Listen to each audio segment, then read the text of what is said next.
Jesus, segundo escreveu o médico amado, segundo escreveu o evangelista Lucas, no capítulo de número 13, a partir do versículo de número 10 ao 17, nos diz assim a palavra de Deus: aconteceu, em certo sábado, quando Jesus estava ensinando numa das sinagogas, que se aproximou uma mulher, possuída há 18 anos por um espírito de enfermidade, que a mantinha doente. Ela caminhava encurvada, sem condição alguma de se endireitar. Ao observá-la, Jesus pediu que viesse à frente e lhe afirmou: mulher, estais livre da tua enfermidade.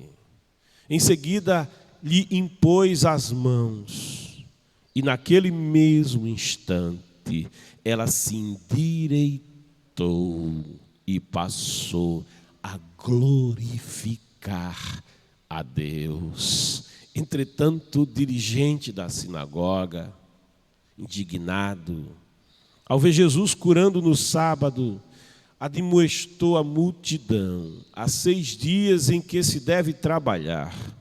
Vinde, portanto, nesses dias, para serdes curados, e não no sábado. Então o Senhor exclamou: hipócritas, porventura cada um de vós não desamarra no sábado o seu boi, ou jumento do estábulo, e o leva para dali servir-lhe água? Sendo assim, por qual motivo não se deveria libertar em dia de sábado esta mulher, uma filha de Abraão, a quem Satanás escravizava por 18 anos? Havendo Jesus pronunciado estas palavras, todos os seus oponentes se envergonharam. Do outro lado, o povo muito se alegrava diante de todos os sinais miraculosos que estavam sendo realizados por Jesus. Aleluia. Queridos, era sábado. Esse dia era um dia em que os judeus costumavam ir à sinagoga.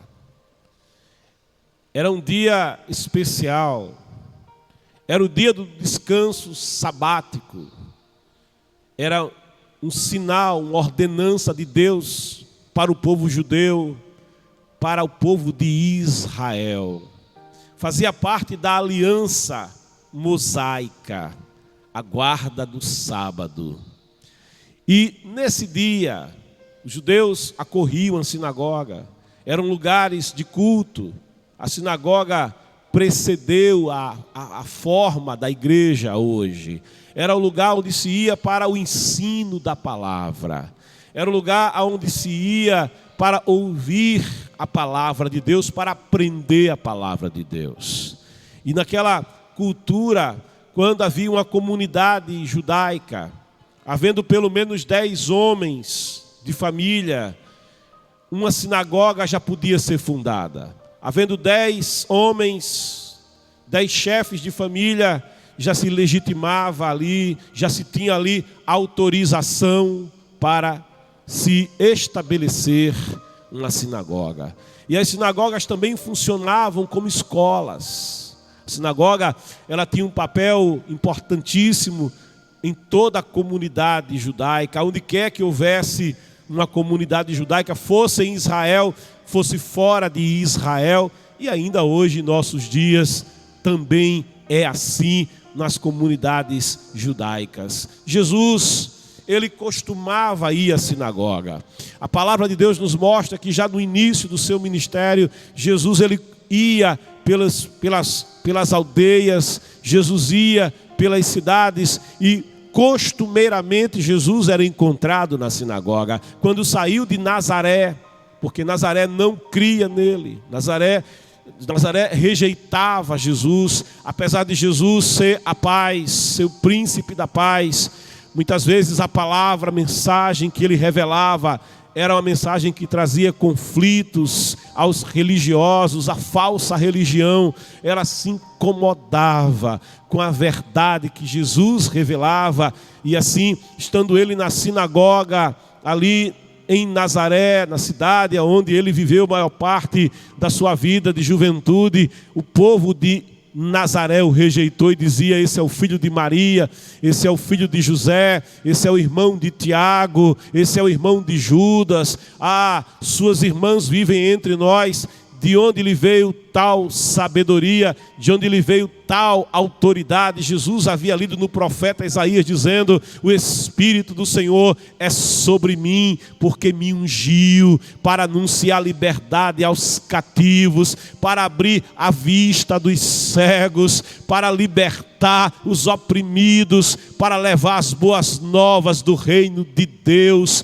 E Nazaré o rejeita e tenta inclusive matá-lo. E Jesus deixa Nazaré depois de ter estado na sinagoga. Ao chegar em Cafarnaum, onde morava Salomé, que a Bíblia vai identificando como prima da sua mãe Maria, ali indo viver junto à família de Salomé, junto de Zebedeu, dos seus primos João, Tiago e João, vivendo ali em Cafarnaum. Jesus, assim que chega a Cafarnaum, vai à sinagoga. E ali na sinagoga, quando Jesus ministra, ensina na sinagoga, ele já liberta um oprimido de demônios. Passados os anos, Jesus ele mantinha o mesmo hábito de anunciar o reino de Deus nas sinagogas. Aos sábados ele comparecia à sinagoga, assim como a igreja em nossos dias, aos domingos, né? O mundo cristão, no domingo, dia da ressurreição do Senhor, é um dia especial para a igreja,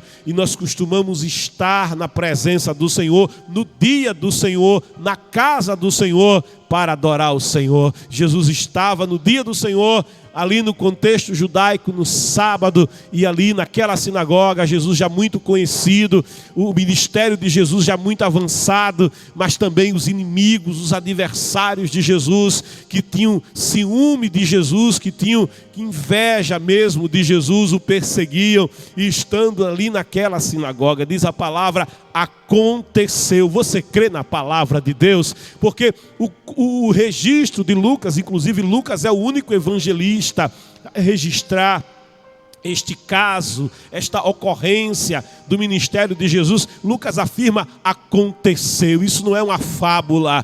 O evangelho não é uma fábula, mas o evangelho é o poder de Deus. Como disse Paulo, não me envergonho do evangelho de Cristo, porque é o poder de Deus para a salvação de todo aquele que crê, primeiro do judeu e também do grego. O evangelho, nele se descobre a justiça de Deus, diz Paulo, que é de fé em fé, como está escrito: justo pela sua fé viverá. Citando ali o profeta Abacuque em Romanos 1, 16, 17, Jesus está anunciando as boas novas do evangelho num sábado. E aconteceu que quando Jesus estava ensinando na sinagoga, Jesus ia à sinagoga, e numa daquelas sinagogas eles tiveram o privilégio de receber a pessoa de Jesus, o Verbo em forma de carne, o Deus eterno estava ali em forma de homem, e eles tiveram o privilégio de ter a própria palavra de Deus em forma carnal ali naquela sinagoga. O mestre dos mestres estava ali, e Jesus, ele, quando ensinava aquela mulher, diz a palavra no versículo 11, que se aproximou uma mulher estava ali naquela sinagoga. Era dia de adoração na sinagoga, e aquela mulher estava ali. Uma mulher possuída, diz o texto, há 18 anos por um espírito de enfermidade, e esse espírito de enfermidade a mantinha doente. Essa mulher podia não ir à sinagoga aquele dia, quem sabe por sua doença. Eu estou enferma, eu estou com a enfermidade que 18 anos me oprime, que 18 anos está sobre mim. Essa enfermidade dessa mulher, que além de atacar o seu corpo físico, era também uma enfermidade que tinha uma causa não apenas física, mas também espiritual. Essa mulher padecia de uma opressão maligna sobre a sua vida, e essa opressão maligna lhe trazia esse problema físico também em decorrência. E essa mulher poderia dizer: eu não vou à sinagoga no sábado, eu não vou estar na presença do Senhor, porque eu sou uma mulher doente. E veja, a palavra diz que essa mulher, devido à enfermidade, ela caminhava, mas ela caminhava encurvada, sem condição alguma de se endireitar. Imagine uma pessoa que vive, eu vou ficar aqui para você ver melhor, ilustrando. Aquela mulher vivia muito encurvada, ela não podia, na sua vida diária, ao caminhar, ela não podia ver direito, olhando para frente, sabe, porque a coluna, a curvatura que estava sobre ela, impedia que ela tivesse uma visão adiante, uma visão da frente, sabe? Ela só conseguia olhar para baixo, e com muita facilidade ela conseguiria ver o caminho, com muita facilidade ela conseguiria ver os pés das pessoas, mas ela teria dificuldade em ver o rosto das pessoas. Ela teria que, quem sabe, virar o pescoço com muito esforço para poder olhar um pouco no rosto, nos olhos de alguém que ela encontrasse, e aquela enfermidade a oprimia. Ela tinha dificuldade de enxergar aquilo que estava diante dela. Ela tinha dificuldades de ver para onde mesmo estava se encaminhando. Ela tinha dificuldades, sabe, de ter uma visão normal da vida. Seria fácil sim olhar para trás, né? Olhar para as coisas que estavam ficando para trás, mas andar olhando para trás, não dá para ir para frente olhando para trás. Então ela vivia debaixo de uma opressão. Ela tinha tudo para aquele dia não ir à sinagoga. A sua enfermidade era uma enfermidade que também lhe trazia uma discriminação social, porque naquela cultura judaica, quem tinha uma enfermidade crônica como aquela, era considerada uma pessoa castigada por causa de pecados. Para a cultura judaica, aquela situação, você lembra do cego de nascença, quando os próprios discípulos de Jesus, conforme a sua cultura, perguntaram a Jesus: quem pecou, Senhor? Quem pecou, foi o cego de nascença ou foram os pais do cego? Quem é o pecador? Não é? Quem pecou? E Jesus disse: nem pecou o cego, nem pecou os pais do cego, mas essa enfermidade é para a glória de Deus. E fazendo com cuspe, cuspindo ali na argila, fazendo ali uma massa, como oleiro que ele é, o supremo e divino oleiro, e o primeiro oleiro a formar um vaso e dar vida ao vaso. Jesus pega aquela mistura de saliva com terra, saliva com pó da terra, com argila, coloca no olho do cego e manda o cego se lavar. Aleluia. E quando o cego vai e se lava, ele passa a ver. Oh, aleluia. Ele passa a ver, ele crê em Jesus Cristo, Senhor. Aquela mulher encurvada, que quem sabe tinha motivos para viver triste. Tiago diz: está alguém triste, está alguém muito triste, ore, cante louvores. Oh, aleluia. Tem alguém alegre, cante louvores. Está alguém triste, louve, busque a presença, ore, busque a face do Senhor. Tem alguém entre vocês enfermo, não é motivo para tristeza. Chama os presbíteros da igreja, que vão ungir esse enfermo, vão impor as mãos sobre o enfermo, farão a oração da fé. E Tiago diz: e se houver pecado? Porque a enfermidade pode ter como causa questões também espirituais, sim. Se houver pecado na vida, vai ser curado. A enfermidade será curada e o pecado vai ser perdoado. Ele diz: a oração do justo pode muito em seus efeitos. Elias era homem sujeito às mesmas paixões que nós, mas Elias orou e por 3 anos e meio não choveu. Depois clamou ao Senhor e o Senhor mandou chuvas outra vez sobre a terra. Querido, essa mulher tinha tudo para viver longe da sinagoga, longe da adoração, longe e ter motivos até, quem sabe, para dizer: Deus é o culpado daquilo que eu estou vivendo, Deus é o causador da minha dor. Ela podia estar tributando a Deus as aflições da sua vida. Mas essa mulher me chama a atenção, é que ela não tinha essa atitude, apesar das suas limitações físicas, apesar de estar sendo prisioneira de Satanás mesmo, prisioneira de um espírito de enfermidade. Essa mulher, ela ia à presença do Senhor. Essa mulher não permitia que a sua enfermidade, que a sua situação, mesmo a opressão que estava sobre a sua vida, a afastasse de ir ao lugar onde se ensinava a palavra do Senhor. Ela tinha sede na sua alma, ela tinha desejo de conhecer a Deus, ela tinha desejo de conhecer o Senhor através da sua palavra, ela tinha fome da palavra de Deus. E naquele dia, mais uma vez, aquela mulher foi à sinagoga. Naquele dia, mais uma vez, aquela mulher foi àquele culto, àquele lugar. Mas indo àquele lugar, aquela mulher, ela era diferente. É verdade, eu imagino aquela mulher sentada ali no lugar onde ficavam as mulheres, e por ser curvada, eu imagino ela sentada e curvada, sem poder olhar para frente. Mas naquele dia, aquela mulher encurvada que só podia ver os próprios pés, que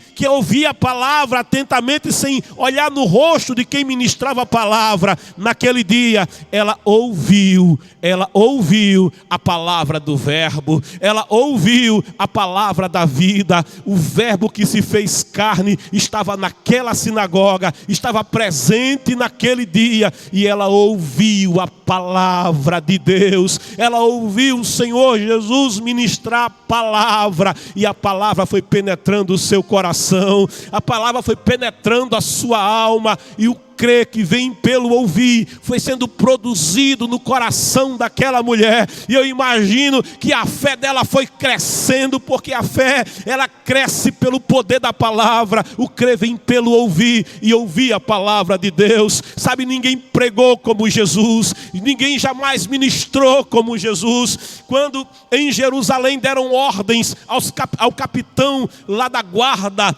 do templo para prender Jesus Cristo, aquele capitão saiu com a sua guarda em busca de Jesus Cristo, mas ao encaminhar-se em direção a Jesus, ele foi ouvindo a palavra que Jesus ministrava, ele foi ouvindo o verbo de Deus que falava: quem sabe eu sou o pão da vida, aquele que come deste pão não terá fome, eu sou a videira verdadeira, aquele que está em mim tem a vida. Eu imagino que ele foi ouvindo a palavra do Senhor, que ele falava: eu sou o bom pastor, e o bom pastor dá a vida pelas suas ovelhas. Quando eu tiro as minhas ovelhas para fora, eu vou na frente delas e elas me seguem, porque elas escutam a minha voz, e a voz do Senhor que é poderosa, a voz do Senhor que faz tremer o deserto de Cádiz, a voz do Senhor Todo-Poderoso, aquela voz que é liberada lá no princípio de todas as coisas,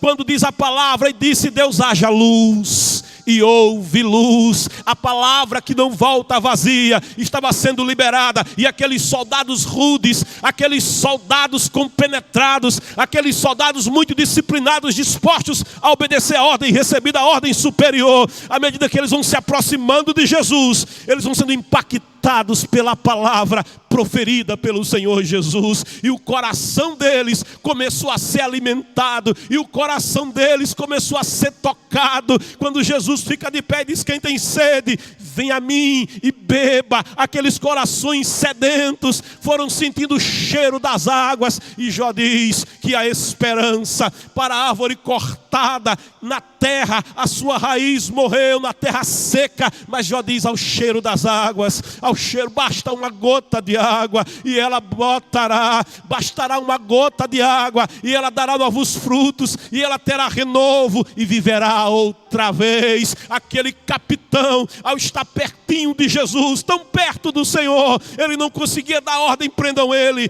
Ele não conseguia dar ordem: prendam Jesus, porque Jesus dizia: e conhecereis a verdade, e a verdade vai libertar. Aquele que vem a mim, de maneira nenhuma eu vou lançar fora. Vinde a mim os que estão cansados, sobrecarregados. oprimidos, e eu vos aliviarei. Tem alívio em Jesus Cristo. Tomai sobre vós o meu jugo, aprendei de mim. Só Ele ensina a palavra de modo tão especial. Aprendei de mim. Você vai aprender de Jesus, e quem aprende de Jesus é transformado pelo ensino de Jesus. Aprendei de mim, que sou manso e humilde de coração, e haverá descanso, e encontrareis descanso para as vossas almas, porque o meu jugo é suave e o meu fardo é leve. Os soldados estavam ali compenetrados, ouvindo a palavra, o capitão ouvindo a palavra, mas o capitão deu ordem de meia volta, vou ver. Os seus olhos estavam lacrimejando, e ao comparecer diante dos seus superiores, lhe perguntaram: onde está o homem?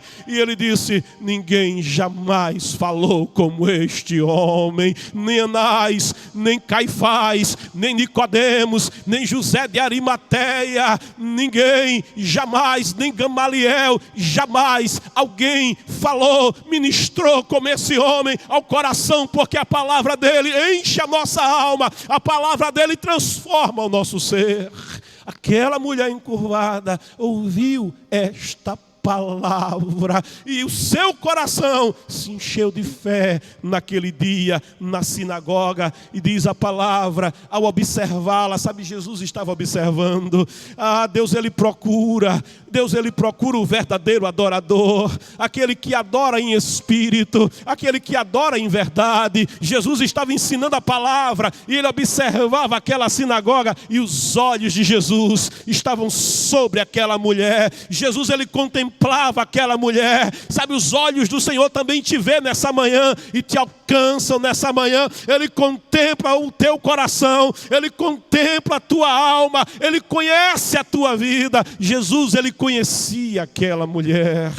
Oh, aleluia. Ele olhava, ele observava atentamente aquela mulher. E a palavra de Deus diz, ao observá-la, Jesus, o Deus que salva, Jesus, a palavra da vida, ele pediu àquela mulher que viesse à frente. Aquela mulher foi à sinagoga para mais um dia de adoração, mas naquele dia, aquela mulher que não ficou em casa por causa da enfermidade, aquela mulher que não deixou que a opressão a parasse, naquele dia, ela foi se encontrar com o verdadeiro Deus, ela foi se encontrar com Jesus Cristo, e ele a convidou, ele a chamou para vir à frente, para ter um encontro pessoal com Ele, para sair da condição de mera religiosa, para ter vida e vida eterna, para receber vida em abundância. Ele a chamou para a frente, ele a chamou para chegar mais perto dele, mais perto da sua pessoa. E aquela mulher ouviu a sua voz, deu ouvidos à sua voz, e a palavra lhe diz que ela se aproxima de Jesus. Ela ouve Jesus chamar, e eu não sei, ela se levanta ali encurvada, ela se levanta com dificuldades, não podia olhar direito para frente, não podia olhar bem para o rosto dele, mas com dificuldade aquela mulher se aproxima de Jesus. Oh, aleluia.